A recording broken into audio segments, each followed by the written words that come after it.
មនុស្សស្រីដែលតូចនឹងទាបជាងគេបំផុតនៅទូទាំងពិភពលោកនឹងបានបំបីកំណត់ត្រា Guinness នៅក្នុងឆ្នាំ2011ក្នុងវ័យ18ឆ្នាំរបស់គាត់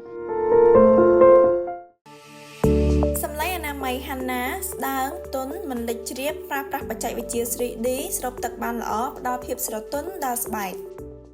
Jyoti Amgar គឺជាតារាសម្ដែងសញ្ជាតិឥណ្ឌាដែលគាត់គឺជាតារាសម្ដែងស្រីមួយដួងដែលមានទំហំខ្លួនតូចនិងទាបជាងគេបំផុតនិងត្រូវបានកំណត់ត្រា Guinness បានប្រកាសថាគាត់គឺជាមនុស្សស្រីដែលមានរាងតូចនិងទាបជាងគេបំផុតនៅទូទាំងពិភពលោកJyoti Amgar បានកើតនៅក្នុងអំឡុងឆ្នាំ1993គិតមកទល់នាពេលបច្ចុប្បន្ននេះគាត់ឈានចូលដល់វ័យ31ឆ្នាំទៅហើយចំណែកឯកម្ពស់របស់គាត់វិញបើទោះបីជាគាត់ឈានចូលវ័យ31ឆ្នាំក៏ដោយក្តីត្រូវបានគេប៉ាន់ប្រមាណថាមានកម្ពស់ប្រហែលជា63សង់ទីម៉ែត្រប៉ុណ្ណោះយ៉ាងណាមិញចំពោះលក្ខខណ្ឌរបស់ Jyoti Amgar នេះផងដែរត្រូវបានអ្នកជំនាញសិក្សារកឃើញថាវាគឺជាស្ថានភាពជំងឺសែនដ៏កម្រមួយដែលបណ្ដាលមកពីការលូតលាស់មិនបានល្អនៅក្នុងផ្ទៃម្ដាយការលូតលាស់ចុះខ្សោយខ្លាំងដែលវាប៉ះពាល់ទៅដល់ដំណើរការអភិវឌ្ឍនៃរាងកាយទំហំខ្លួនរបស់ក្មេងតាំងពីនៅក្នុងផ្ទៃមករហូតដល់ពេលកើតហើយទៅជាមួយនឹងបញ្ហាលូតលាស់នេះផងដែរត្រូវបានគេចាត់ចូលទៅក្នុងក្រុមមនុស្សទឿដោយគាត់មានកម្ពស់ទាបហើយបញ្ហាកម្ពស់ទាបរបស់គាត់នេះភាគច្រើនត្រូវបានគេរកឃើញថាវាបង្កមកពីកត្តាប្ដូរហ្សែននិងកត្តា